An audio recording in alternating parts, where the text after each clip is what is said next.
Figured I'd make a quick video talking about DEEPLEE.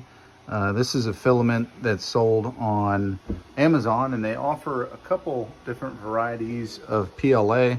I'm rocking the PLA Plus 2.0 filament, which I think this filament was just a little bit better than this Pro. And this Pro filament, as you can see, side-by-side comparison, same tolerance, same diameter. Not really sure what the big difference is between these two. Been printing the gray Pro, and seems to be printing pretty well. Got some good, got some layer lines, printing lines in there. But no, I've been using this stuff, and I've noticed that it doesn't have any issues with stringing.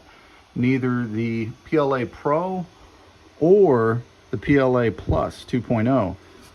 This stuff printed really nice, and although it does come on a pretty, cheap looking spool compared to some of the nicer brands like Sunlu, Creality, and some of the Bamboo Lab products, those filaments come on a much nicer spool than this thing.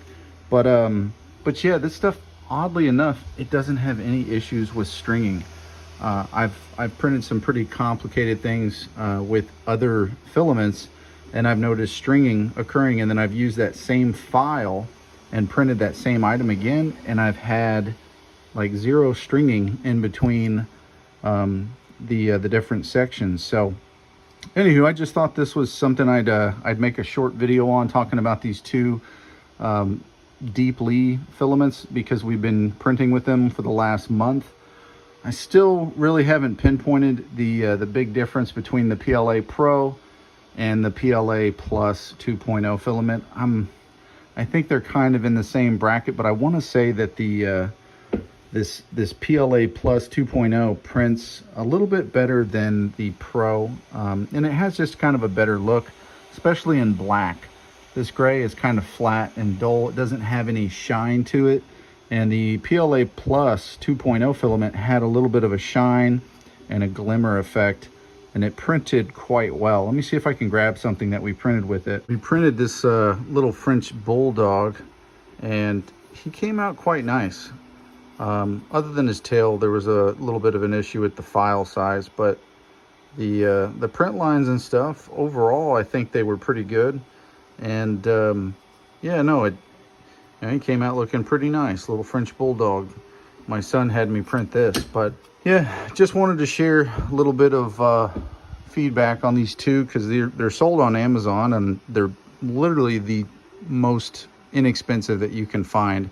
PLA Plus filament ranges anywhere from as low as like $12 to $16 for a standard size roll on Amazon. And this stuff, I think it was on sale for just like $11. I think I paid $10.97 for the black 2.0, this Plus, the PLA Plus, which I'm definitely going to be ordering some more of this one. I really liked it. Really inexpensive options, super affordable, and just a really great way to print on your, whether you're rocking a Bamboo Lab or you've got an Ender printer from Creality. This is a good filament, and it's extremely affordable in terms of being able to print just average household items and little little things that you're playing with. But in terms of stuff that's you're printing for outside, I'd recommend, of course, switching to something that's a little bit more heat tolerant, like PETG filament. That stuff is rated for higher temps, a little bit more difficult to print, but we've had a lot of luck printing with both of these PLA filaments from DEEPLEE.